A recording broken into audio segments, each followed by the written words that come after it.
Source document और voucher क्या होता है ये दोनों? देखिए, सोर्स डॉक्यूमेंट बोलने का मतलब होता है जो हम लोग बिजनेस ट्रांजेक्शन करते हैं, जो बहुत प्रकार का बिजनेस ट्रांजेक्शन है, जैसे सेल करना, परचेज करना, चाहे पैसा जाके बैंक में जमा कर देना, चाहे पैसा निकाल लेना, बहुत तरह का बिजनेस ट्रांजेक्शन होता है। ठीक है, तो बिजनेस ट्रांजेक्शन जो हुआ है वो सच में हुआ है कि नहीं, उसके लिए एक प्रूफ होता है। उसी प्रूफ को क्या बोलते हैं हम लोग? Source document. जैसे कि आप जब सामान बेचते होंगे तब भी आप एक रिसीट काट के कस्टमर को देते होंगे।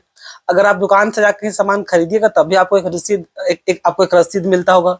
वो क्या है? आपका एक प्रकार का वो सोर्स डॉक्यूमेंट है जो ये साबित करता है कि हाँ, ये बिजनेस ट्रांजेक्शन सच में हुआ है। ऐसा इसलिए ताकि ये जानने के लिए बच्चों कि ऐसा ना हो कि कहीं कहीं आप फ्रॉड में दिखा रहे हैं, फ्रॉड सेल दिखा रहे हैं, फ्रॉड परचेज दिखा रहे हैं, fake sales fake purchase type का दिखा रहे हैं बिजनेस को ज्यादा दिखाने के लिए।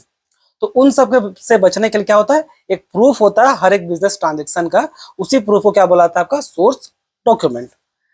वाउचर फिर किसको बोलते हैं?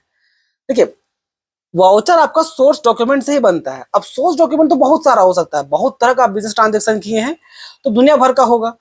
तो उतना सारा बिजनेस ट्रांजेक्शन में जिस बिजनेस ट्रांजेक्शन के लिए, जिस बिजनेस ट्रांजेक्शन का आपको जो बुक्स ऑफ अकाउंट्स बनाइएगा, सेल्स बुक, परचेज बुक या जो भी बुक बनाइएगा, फाइनेंशियल स्टेटमेंट बनाइएगा, परचेज अकाउंट, फाइनेंशियल स्टेटमेंट बनाइएगा, profit loss account, trading account और आपको बैलेंस शीट बनाइएगा।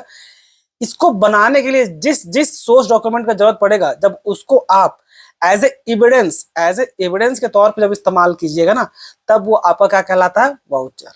ठीक है, तो वाउचर जो है एक प्रकार का आपका सोर्स डॉक्यूमेंट ही होता है। बस अंतर इतना का ही है कि जो सोर्स डॉक्यूमेंट बहुत तरह का होगा, उस सोर्स डॉक्यूमेंट में जिस डॉक्यूमेंट को आप बुक्स ऑफ अकाउंट्स बनाने के लिए इस्तेमाल कीजिएगा, वो आपका सोर्स डॉक्यूमेंट से वाउचर बन जाएगा। तो मेन डिफरेंस इतना ही है बच्चों, और कुछ नहीं। धन्यवाद।